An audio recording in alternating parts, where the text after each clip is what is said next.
we're so linked up in this movement to our disciplic succession that Krishna is so directly involved in our day-to-day lives. Behind the activities, the struggles in life, the challenges we may face, Krishna's hand is there and he's trying to teach us something. So we have to be open to receiving that. We have to see how that is coming from Krishna.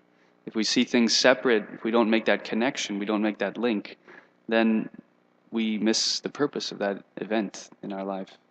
And the more and more purified or advanced devotees become, the more and more they see that at all times, in all places.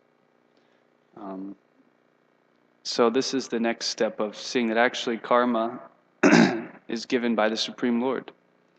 An example may be given like, okay, this is a kind of stretch, but stay with me. We all used to be in school, and you'd have to go to recess. You didn't have to go, you wanted to go. It was the only reason you wanted to go to school. You get to go to recess. Now there's some recess teacher. She may be very strict, or she might be nice or something.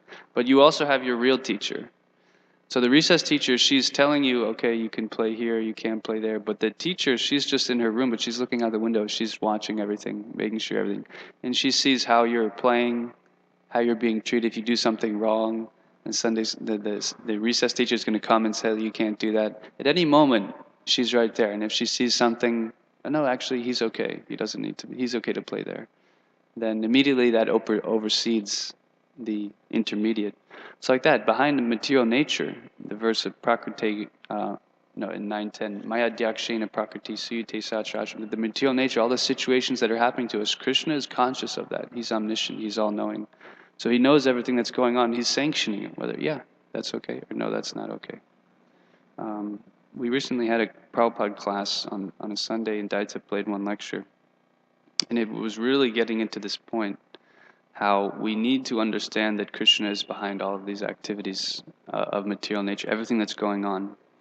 So I don't know if this was the same lecture, but I found one in which he's talking about that. Prabhupada says, we use this word omnipotency. We do not know actually what is that omnipotency. Omnipotency means he has got diverse energies. That is omnipotency. And we do not know by which energy he's acting in a particular case. But this is a fact, that his energy is working. And he says also in the Bhagavad Gita directly, Maya Dyakshena Prakriti Suyate Sacharacharam. Under my supervision, Prakriti is acting. Is it a bluff? No. Actually, Prakriti is acting under his direction. And then he quotes the Brahma Samhita. Durga is acting under the direction of Govinda. The direction is there. Direction is there actually, but because we cannot conceive how this plan, the direction of the Supreme Lord is there, so that a nice flower is coming with so beautiful feature, but direction is there, we should know.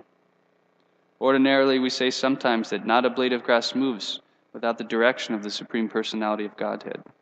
So everything is going on under the direction of the Supreme Personality of Godhead. Don't think it is taking automatically. There is no such thing as automatical. The direction is so quick, so sufficient, and so perfect. Immediately. And an example of a computer. One who's got the eyes to see, Krishna Kato Dayam. Whatever he sees, he remembers Krishna. And one other example is given here.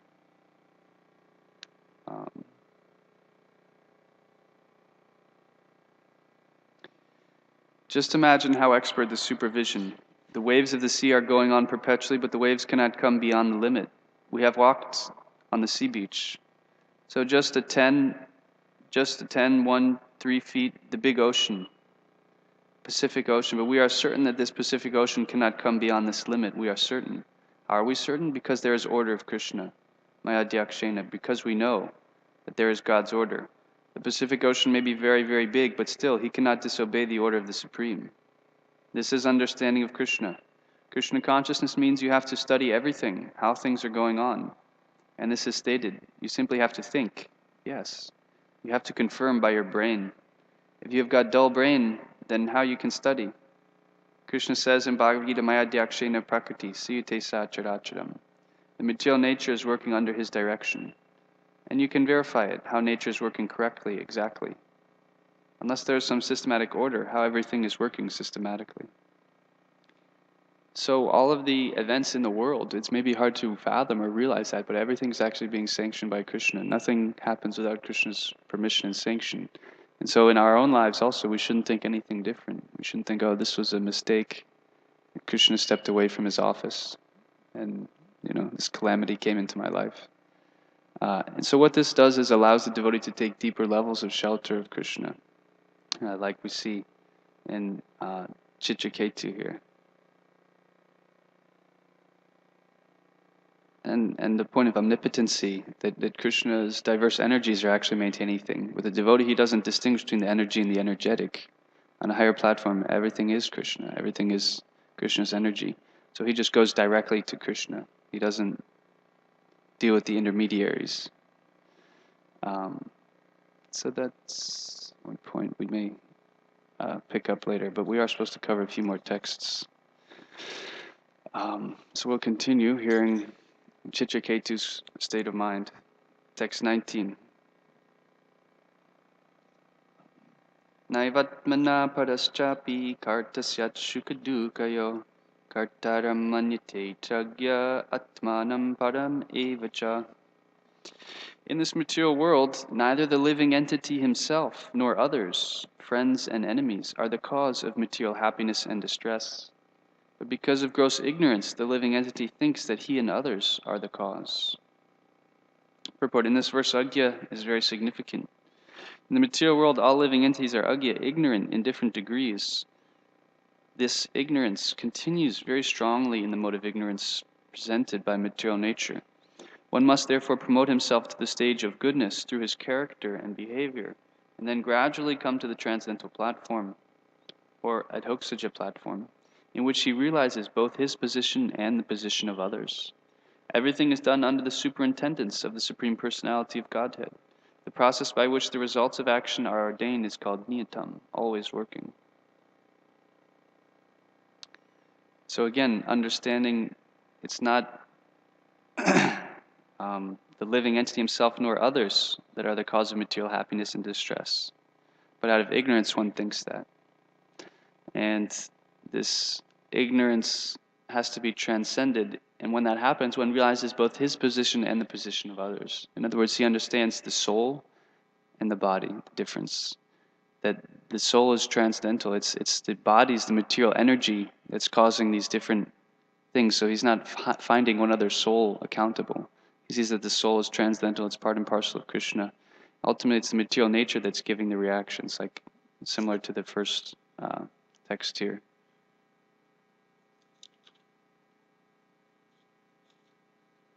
Prakrite kriyamanani guna karmani sarvashaha.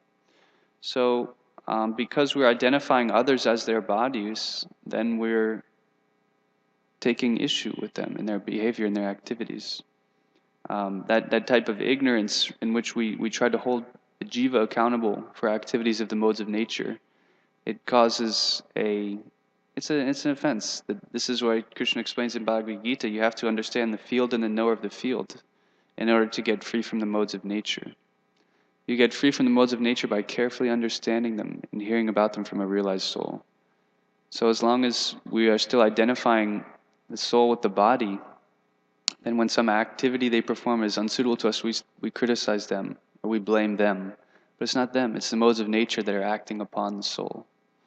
So you can imagine what a situation, as we mentioned earlier, this world would be in if people actually understood that principle, that there would be no action. You can't attack or harm or blame anyone because you're seeing these higher understandings of how Krishna's nature is working. That it's not actually their responsibility, it's the modes of nature that are acting upon them. Therefore, one would accept that situation. It's not going to be so much counter attack, so much revenge, rather one seeing how this is due to my own activities. And one more text. This is text 20. Guna prabhava etasmin kashapa ko nanugraha kasvargo naraka kova kim shukam dukam evava. This material world resembles the waves of a constantly flowing river. Therefore, what is a curse and what is a favor? What are the heavenly planets and what are the hellish planets? What is actually happiness and what is actually distress? Because the waves flow constantly, none of them has an eternal effect. Purport. Srila Bhaktivinoda Thakur sings, Miche, Mayara Vashe, Yacha Bheshe, Kacha Habudubhai. My dear living entities within this material world, why are you being carried away by the waves of the modes of material nature? Jiva Krishna Das E Vishwas, Karle Taara, Dukkha Nai. If the living entity tries to understand that he is an eternal servant of Krishna, then there will no longer be misery for him. Krishna wants us to give up all other engagements and surrender unto him. If we do so, where will the cause and effect of this material world be? There is nothing like cause and effect for the surrendered soul. Srila Vishwanath Chakravarti Thakur says in this regard that being put into this material world is like being thrown into a mine of salt. If one falls into a mine of salt, he tastes only salt wherever he goes. Similarly, this material world is full of miseries. The so-called temporary happiness of the world is also misery, but in ignorance we cannot understand this. That is the actual position. When one comes to his senses, when he becomes Krishna conscious, he is no longer concerned with the various conditions of this material world. He is not concerned with happiness or distress, curses or favors, or heavenly or hellish planets. He sees no distinction between them. So this is the reality of the situation. Prabhu says when one comes to their senses, that the happiness and distress that we're considering, or one is considering in material life, is simply a hallucination. What is actually happiness? What is distress? It's all based on a misidentification of who we are. In a dream, if something really great happens to you and then something bad's happening, what is the meaning of that? You wake up very shortly after. So similarly, in the material world, one's considering, oh, this is a very good thing. Good meaning what? It's pleasing for the senses. It gives us sense gratification. That's a good thing. This great event happened to me. Or something miserable happened. Oh, this went against my sense gratification. But the whole affair is temporary and impermanent. So actually that doesn't have much value. And actually the real things that are good, we have to see the higher sense of good. Good means it's bringing us closer to Krishna. So we can't say that this is good or this is bad unless we see how it brings us closer to Krishna. And sometimes it is the difficult things, the so-called bad things, that bring us closer to Krishna. And so Krishna also mentions this in Bhagavad Gita, Yehi samsparsa jabboga dukkha yonaya evate. When the senses come in contact with the sense objects, what's the result? Is it happiness? Is it good? No, it's misery. It's suffering. So this is the problem with the material civilization. It's because of the mode of ignorance. It causes you to think something is good when it's actually bad. Something is bad when it's actually good. And it's based on the sense gratification. They're saying, yes, enjoy your senses. That's very good. You'll be very happy. We're saying, no, you have to give up sense gratification. And they're thinking, no, that's very bad. That's very bad for you. So it's extremely problematic. And unless one gets to hear the transcendental knowledge, then they remain under the grips of those misconceptions. Also in the 3rd chapter, text 34, Krishna says, there are principles to regulate attachment and aversion pertaining to the senses and their objects. One should not come under control of such attachment and aversion because they are stumbling blocks on the path of self-realization. So this is a stumbling block that due to our strong conditioning, we're still attached to this concept of good and bad, enjoyment and suffering. So in devotional life, when it's a complete, 180, our consciousness is still meditating on, I need a good situation. I need to be happy. I need to be prosperous. I know I joined the Hare Krishna movement, but I should still be comfortable. I should, think I should still have a nice, peaceful life. So we carry a lot of these material concepts into our devotional service, which becomes, as we heard here, a stumbling block. Whereas for the advanced devotees, their only concern, their only good is what's bringing them closer to Krishna. Like we hear in Gaur Lila, Kolavecha Sridhar. From the material point of view, that's a really bad situation. That's really tough. It's really austere, a lot of suffering. Who would want that? It is so intimate that Lord Chaitanya would personally come to him and bargain with him for a few banana leaves like that. So this is the problem we have with the modes of nature, how they're influencing us. Even mode of goodness. Mode of goodness, oh, it seems great, but it's a shackle. It's a golden shackle. Wow, nice shackle. But you're bound. I don't know about you, but I sometimes feel that in the temple. I need a nice situation, comfortable, peaceful, orderly. But it's a shackle. I'm bound. So therefore the push is to then get out of that, to work more harder, go beyond the comforts that our senses are always desiring, and push ourselves or open ourselves up to be pushed by others, to get out of that type of consciousness. Like the early devotees in this movement, they would be doing so many just things today that would not go over very well. So many remarkable things. I was just hearing about the devotees in London. When they went, they were just every night going to try to find a new place to sleep, whether it's some hippie house, some subway, like this type of, is that happiness or is that distress? For the devotees, for the transcendent, that's happiness. That's nectar. That's the bliss. Such intimate association with Prabhupada. Or on the other hand, maybe they had found a really great palatial building and they were very comfortably sitting and resting and sitting in couches. That's not happiness. That's suffering. So Chitraketu Maharaj is just kindly enlightening us onto the consciousness of the devotee who's seeing not the temporary situations but the controller behind them, and in taking shelter of Krishna, being able to transcend the modes of nature, the conceptions and the conditioning that keeps us bound to this samsara chakra, this wheel of samsara.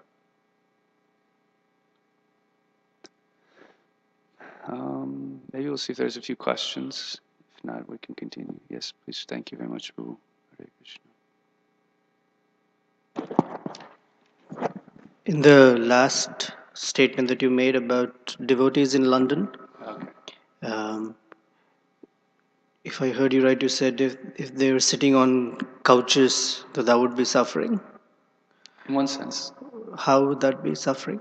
If under a conception that having a very comfortable situation is happiness, then going and enjoying the senses is suffering for a devotee. He doesn't want to enjoy sense gratification. He wants to be in unalloyed service. So in the context of going there to enjoy, like a materialist would think that that's happiness, to be on a nice situation, a big bed. For a materialist, they think that's happiness. But a devotee is not interested in that. So the principle is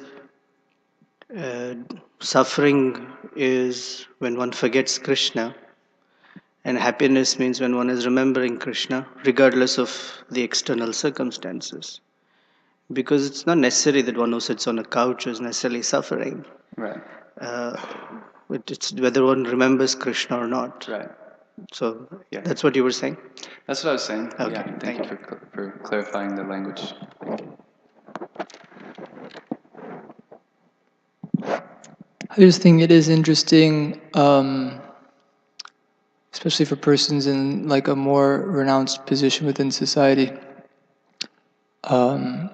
I was just thinking of the example of Sanatana Goswami. Of course, he was a renunciate, but he had that really nice chadar someone had given to him, Mahaprabhu wasn't pleased with that because it was so opulent.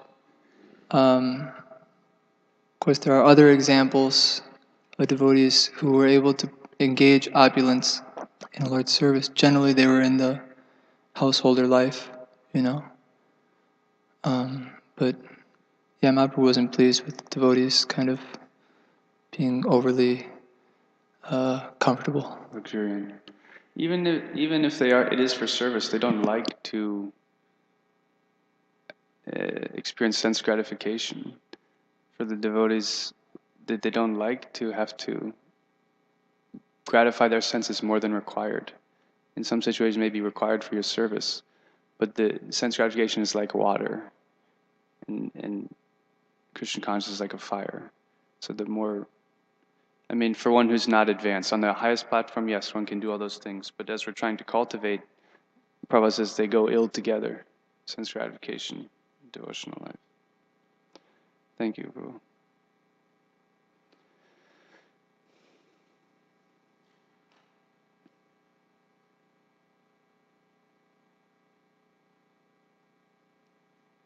Hare Krishna. Thank you for your class. When I was with two verse, Yaisham Sparsha Bhoga, which you quoted, um, that when I read the translation of that verse, that whatever happiness you feel, it's a source of misery and it is beginning and end. It was really shocking for me that something is beginning and something is end. What is that? So we are enjoying, but that is an end. Nothing is permanent. That verse and the second one is this one.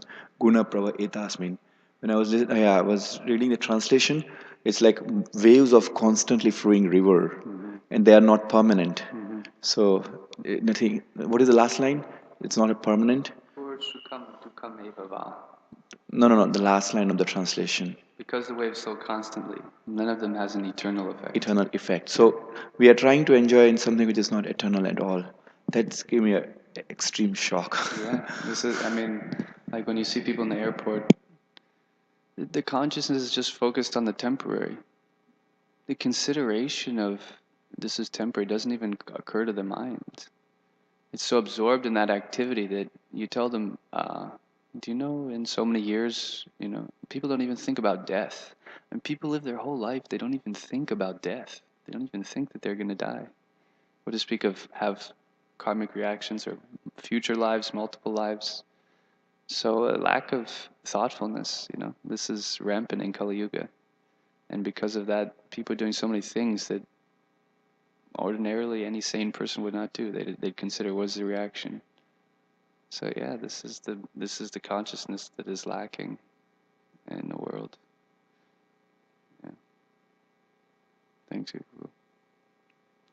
Anything else, Himanshu?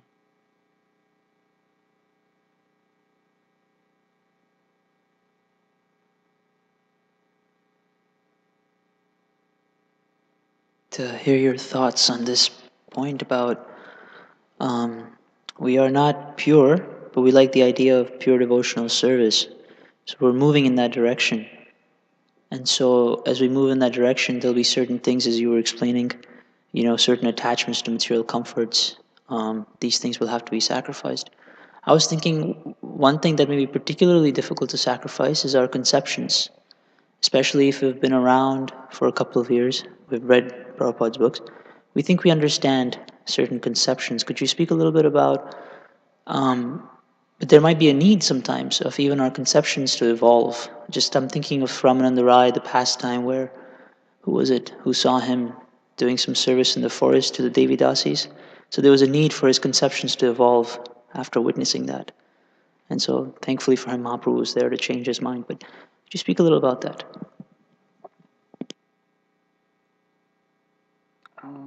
Yeah, that's what develops. That's what Krishna consciousness is changing our conceptions. So the external things the purpose that the external things, giving up sense gratification is that it would change our conception.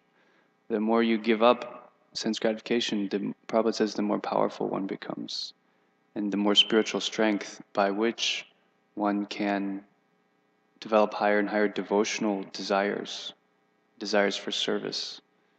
So that's a natural sequence. Once the externals start changing, you start waking up early, you start becoming vegetarian. Those things have value because they're changing the consciousness. And the consciousness needs to be brought closer to Krishna to be able to remember Krishna. So it's kind of a natural sequence as you're saying, after time, that should be happening.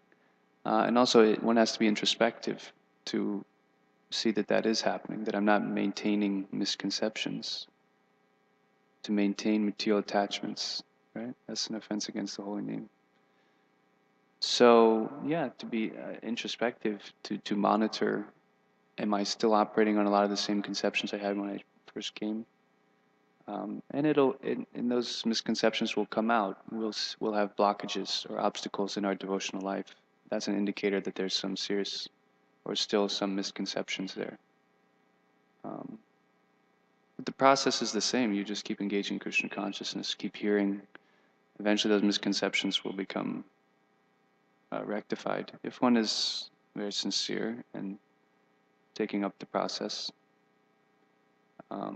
That's a comment, because you asked for a comment. If it's a more clear question, then I could. Speaking more of not so much like from when you're a beginner to then you come into Krishna consciousness. I'm speaking more about somebody who has already come and he's changed his external behaviors. You know, he's now here. He's chanting. He's understanding the philosophy, and he develops a certain understanding of how the process moves forward. Say, for example, and then perhaps some new ideas introduced into his landscape of intelligence. But because he's gotten one understanding from, say, from hearing from the books or something like that, he may be unwilling to let go of that conception, but which he may have to do if he wants to make further advancement. So it's not so much a misconception per se. It's one you know what I'm saying? I wish I could think of a really good example. Can you think of a good example?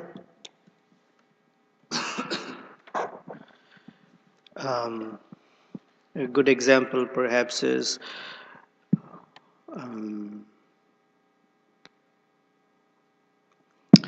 giving up bad association and preaching the mission of Chaitanya Mahaprabhu. Okay. We could, as soon as a person comes into Krishna consciousness in the first few years, he hears Jana Sangha, one should give up and all that, and the first victims are our families. No. And then over time, no. Then over time, that same conception starts developing into a further refinement that that's not how I approach them. That's how I understood. So I read something that from Prabhupada's books, some conception. Okay? But then I later see that, that family are also parts and parcels of Krishna, and I may have to engage with them differently. Yes. How do I engage them in Krishna's service? So that conception starts evolving in a different way. Yeah, okay. I see. Yeah, that's good. Okay? For example, or some other examples. Another would be, just for the sake of some discussion. I hear something and it connects with me. Let's say I'll pick on book distribution. And there are quotes everywhere that Prabhupada said, this is our main business. Okay. And that conception becomes strong. We carry it like that. And someone else says, let's say we have to do Maha cleanup today. Oh, come on, Prabhu, let me show you all the quotes, whatever, right? Yeah, that's good. But then over time, our own Krishna consciousness may help us see things perhaps in a more integrated manner or something that we understand. Okay, there's either a higher purpose, there's something. Some people may see it that way, may not see it that way, but it evolves. So the principle is, if you can visualize that there are conceptions, different conceptions, and with our, daily sadhana, we are hoping that those conceptions go deeper. And another phenomenon is that some of the conceptions, they interact with each other. It's a very dynamic thing. Somehow we compartmentalize the conceptions and we think, that's how it works. That's not how it works. The very fact that it doesn't work that way is, the evidence is that we have to read Bhagavad Gita and Bhagavatam again and again. And with each reading, you get a different meaning from it, a deeper sense of it. Otherwise, one reading and not a problem, we're done. Yeah. Right? It's like reading, let's say, some materialist novel. The plot doesn't change. It's like you can read it 20 times and the plot doesn't change. The story is already, But in Bhagavad Gita, we know the story. But every time we read it, there's always a new revelation. So that's the phenomenon, and we allow it to happen, and we that's called maturing. We're able to handle multiple or even opposing conceptions, and we should know each circumstance, which principle is important. Sometimes we have some philosophical conceptions, and then there are relational conceptions. That this is for the relationship. This is maybe the right thing, but this is a relationship. Let me put into the relationship. Even if I'm right, the other person's wrong, we'll go their way. Fine. But it's the relationship that's more important. However, so things start interacting. These conceptions interact within our, realm of understanding and consciousness. And then there's a joy. Oh wow, okay, I know, but this was more important, or I went with that idea versus this idea. Then it's joyful, right? Yeah. Versus, Prabhu, I'll show you that verse that says, or whatever. Yeah. You win the what's And then Shastra becomes Shastra, weapon. Scripture becomes weapon. It's very nice.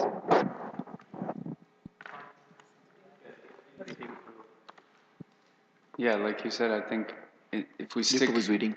you stick in the association of devotees, then these things will come out. Yeah. You know, if we leave, we think I've got it and I got my conceptions, then there's not that other checking force.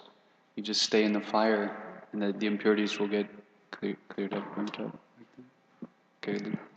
So I think already this topic has been very thoroughly discussed. But if it's all right, I wanted to share like a little. I was thinking of a more technical perspective. Is that interesting? Yes. It's okay.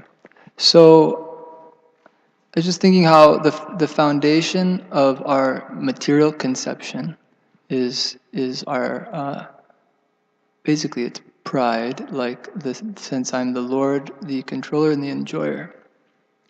So then the spiritual conception, we hear it's the original, like it's a reflection. So it makes sense that it would be humility. And also Krishna says, when he lists the godly qualities, it's humility is the foundation of this, like of spiritual knowledge. I mean, aside from unalloyed devotion, but the two go well together. So in terms of being open to receiving a higher conception, we understand it's ultimately has to descend from Krishna. So as far as possible, being humble with all, because that will allow Krishna as Guru to manifest however he decides to do that. So it seems in terms of developing spiritual conception, humility is really like the foundation of the deciding factor, how swiftly that transformation will take place. Mm-hmm. Very nice point. Also, I think another thought is sometimes, as you said, we've been around maybe just a short time, and we have this very dangerous, this lethal thought that comes up. I know that. Yeah, I know that. You read something, I already know that. That's actually a very subtle problem, because when that thought happens, then you don't listen at all to that point. Or you hear a verse in Sanskrit, you say, yeah, I know that verse, but you don't actually hear the verse. So, Krishna consciousness, the philosophy is so powerful, it's so potent that it's so many different levels of our progress. We'll get so many different understandings. So if we're humble and we're open, even the newest devotee, he'll be giving a class, he'll be talking, you'll be like, wow, that was so deep. If we're listening. But otherwise we're hearing, we're like, yeah, that's a really basic point. Okay, you have any Sanskrit? No. I've heard all these things. So on our different classes and things, that can help guard against that also, is the quality of our hearing. The hearing and see how it's relating to me at my stage. What's the message? What can I take home from this? And then any class you can get so much from. You won't be, oh, I need this type of class or that. You can get something from any class or any reading of scripture. There's another thought on that point. Thank you.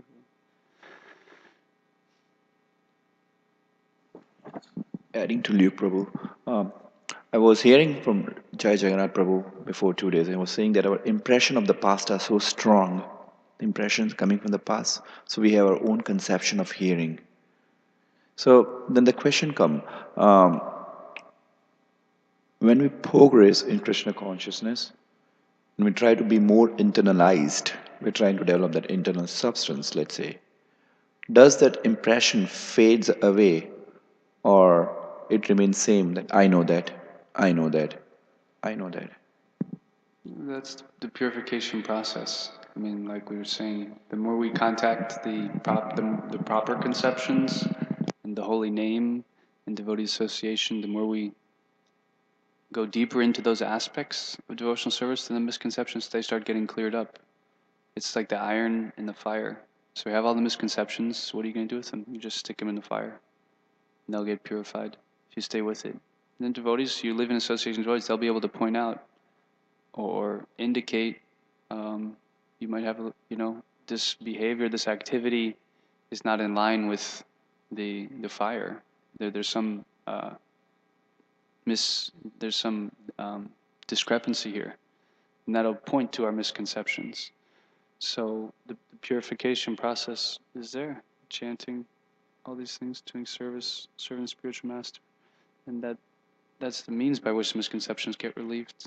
But someone else can comment more deeply on that. I don't have a deeper comment. I just have something to add to you. Is that okay? No, only deeper comments. Okay.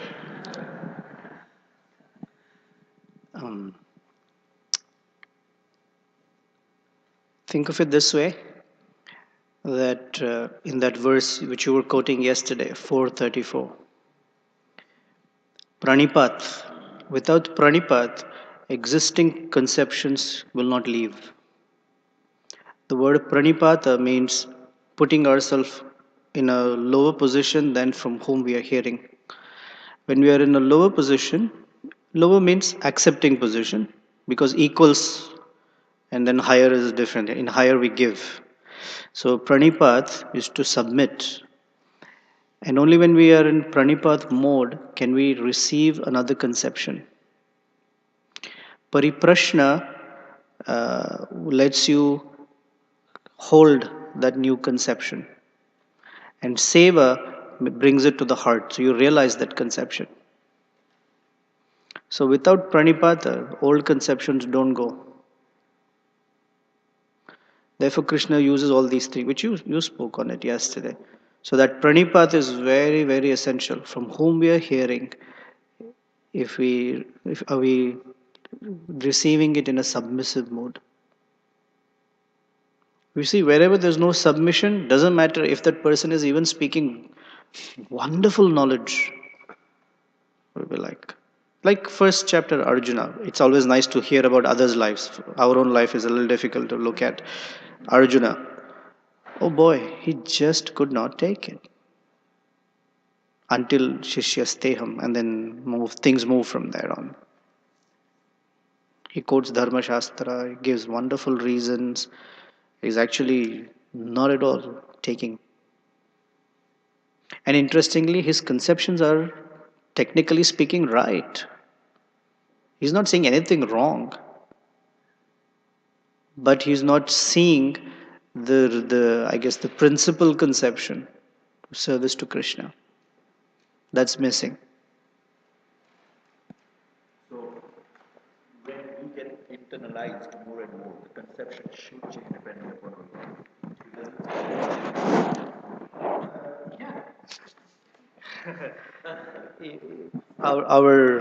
The Cheto Darpada Marjanam is, and sometimes I say, when we come to Krishna consciousness, once in a while, we should revisit our conceptions to see if we have moved from those old ideas or not.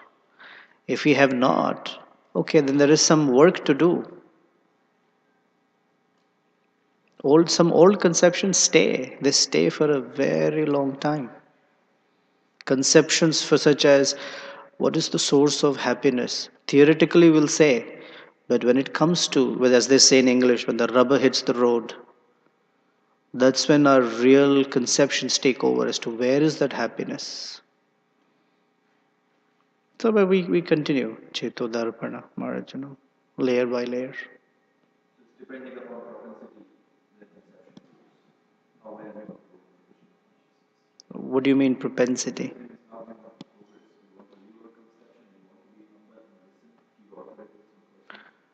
Well, if you're in Krishna consciousness, that is part of being in Krishna consciousness, is that I want to change my material conceptions into spiritual conceptions. And I would foster an environment in which the spiritual conceptions can become deeper.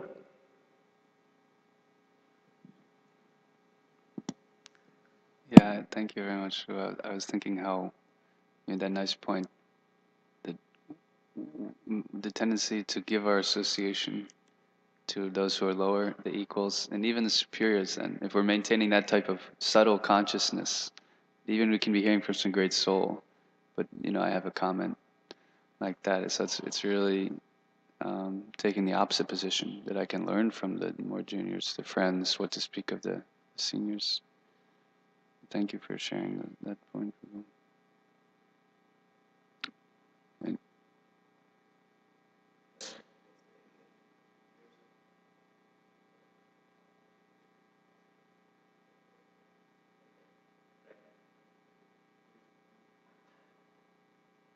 And And it's blog. That's okay. okay, last comment, Dr. Luke. Mercy and seeing everything in terms of Krishna's mercy. This is one of my favorite passages in the Srimad Bhagavatam. And so I wanted to just share from the chapter. It's Lord Brahma's prayers in the third canto. I think it's called Lord Brahma's prayers for creative energy. He's praying to the Lord, expressing this lamentation for the conditioned state of all these living entities who are suffering, and he's praying for empowerment that he can execute the process of creation without falling under the grips of Maya. So the Lord responds to his prayers. O Brahma, O depth of Vedic wisdom, be neither depressed nor anxious about the execution of creation. What you are begging for me has already been granted before. O Brahma, situate yourself in penance and meditation, and follow the principles of knowledge to receive my favor. By these actions you will be able to understand everything from within your heart. O Brahma, when you are absorbed in devotional service in the course of your creative activities, you will see me in you and throughout the universe, and you will see that you yourself, the universe, and the living entities are all in me. You will see me in all living entities as well as all over the universe, just as fire is situated in wood.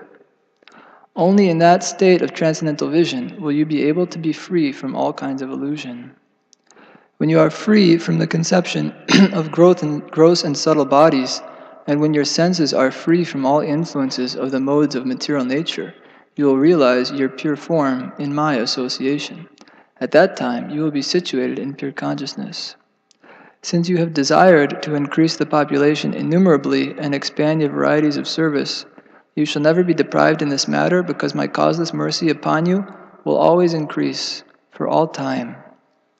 You are the original Rishi, and because your mind is always fixed on me, even though you will be engaged in generating various progeny, the vicious mode of passion will never encroach upon you.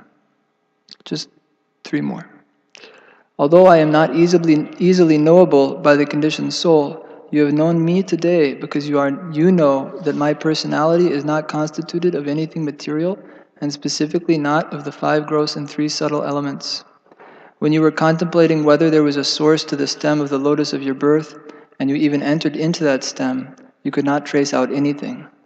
But at that time I manifested my form from within. And this is the verse that I really like. O Brahma, the prayers that you have chanted praising the glories of my transcendental activities, the penances you have undertaken to understand me, and your firm faith in me, all these are to be considered my causeless mercy. Anyway, it's a really sweet section. Thank you for allowing me to read that. Hare Krishna. Nice way to end. Thank you very much. Srimad Bhagavatam ki jai, Srila Prabhupada ki jai.